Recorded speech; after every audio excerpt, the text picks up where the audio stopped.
Aluva metro auto സ്റ്റാൻഡിലെ ഓട്ടോക്കാരുടെ ആക്രമണത്തിനെതിരെ auto തൊഴിലാളികൾ തന്നെ പ്രതിഷേധവുമായി രംഗത്ത്.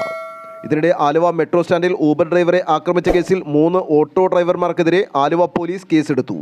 ആലുവ ചുണങ്ങംവേലി സ്വദേശികളായ നിസാർ, അബൂബക്കർ, അശോകപുരം സ്വദേശി ഉണ്ണി എന്നിവർക്കെതിരെയാണ് കേസെടുത്തത്. ഇവർ ഒളിവിലാണ്. ഇതിനിടയിൽ മോട്ടോർ വാഹന വകുപ്പ് നിഷ്കർഷിച്ചിട്ടുള്ള മാനദണ്ഡങ്ങൾ പാലിക്കാതെയാണ് ഓട്ടോ സ്റ്റാൻഡ് പ്രവർത്തിക്കുന്നതെന്നും മെട്രോയുടെ നിയന്ത്രണത്തിൽ പ്രീപെയ്ഡ് സംവിധാനം ഒരുക്കണമെന്നും ആവശ്യമുയരുന്നുണ്ട്.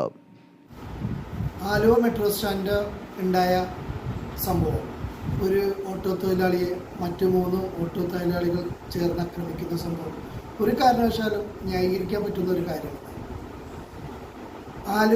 ആലുവ മെട്രോ സ്റ്റേഷനിന് മുമ്പിൽ അനധികൃതമായി ഒരുപാട് ടാക്സികൾ ഉൾപ്പെടെ ഊബർ ടാക്സികളെല്ലാം വന്ന് അനധികൃതമായി പാർക്ക് ചെയ്യുന്നു.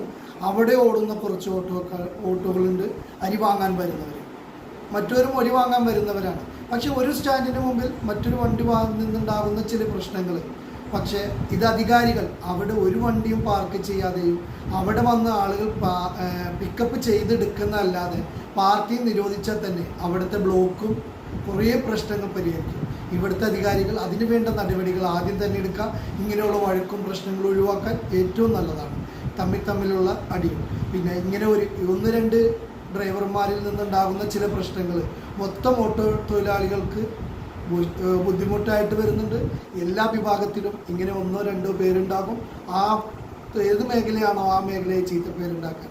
അപ്പോൾ വേണ്ട നടപടികൾ അധികാരികൾ ആലുവയിൽ RDO ഉൾപ്പെടെ ഉള്ളവർ ഇടപെട്ടിട്ട് വേണ്ട നടപടികൾ സ്വീകരിച്ച് അവിടെ നിന്ന് പാർക്കിംഗ് ഒഴിവാക്കി അവിടെ പിക്കപ്പിന് മാത്രം സൗകര്യമൊരുക്കണമെന്ന്. ഊബർ ഓട്ടോ ടാക്സി ഓടുന്നവർ നിശ്ചിത ഓട്ടോ സ്റ്റാൻഡുകളിൽ നിന്നും യാത്രക്കാരെ കയറ്റുന്നതും പ്രശ്നങ്ങൾക്ക് കാരണമാകുന്നുണ്ടെന്നും ഇത്തരത്തിൽ അനധികൃതമായി യാത്രക്കാരെ കയറ്റുന്നവർക്കെതിരെയും നടപടികൾ സ്വീകരിക്കണമെന്നും ഓട്ടോ തൊഴിലാളികൾ ആവശ്യപ്പെട്ടു. News desk, Aluva.